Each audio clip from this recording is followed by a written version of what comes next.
Sinulit na talaga namin ang pamamasyal nga dito sa Baguio.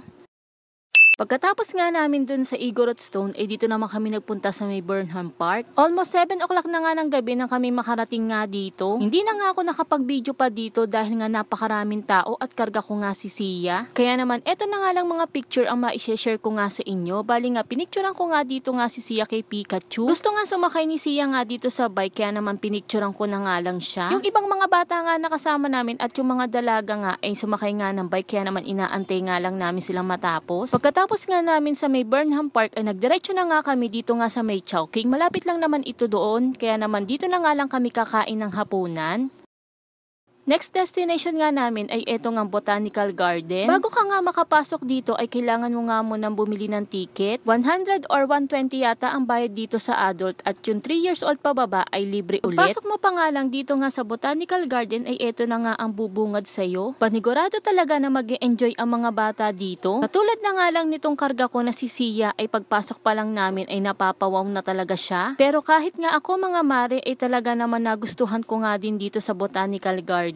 Kaso nga yung ibang batang kasama namin ay hindi na nga sumama at antok na nga at nakatulog na nga sa biyahe kanina pagkaalis namin sa may Burnham Park. Kaya naman ang kasama nga lang naming bata ay si Ate Yumi at eto nga si Sia.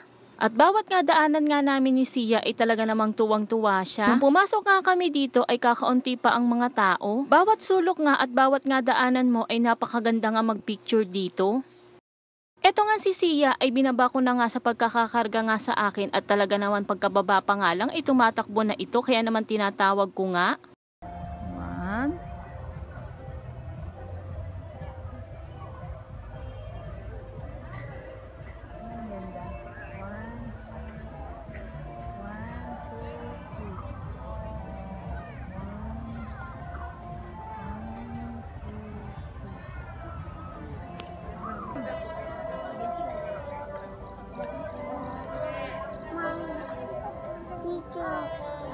Pinabayaan ko na nga lang na maglakad nga ito nga si Sia dito dahil nga ay tuwan-tuwa siya sa mga nakikita niya, lalo na yung mga butterfly na may mga ilaw. Kaya naman kung mamamasyal nga din kayo dito nga sa Baguio ay isa nga ito sa isama nyo sa listahan na pupuntahan nyo, at para nga sa akin ay sulit na sulit nga ibabayad nyo dito. Eto nga yung mga iba't ibang klase ng mga halaman na makikita mo nga dito sa Botanical Garden. Yung iba nga mga bulaklak dito ay ngayon ko lang nalaman ang mga pangalan.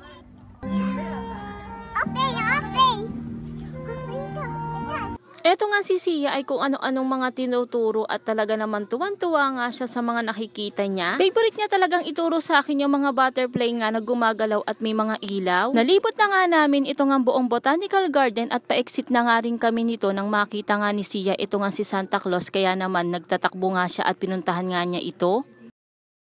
O siya mga mare, hanggang dito na lang muna. Sana ay panoorin nyo pa rin yung last part ng pamamasyal namin dito sa Baguio. Maraming salamat!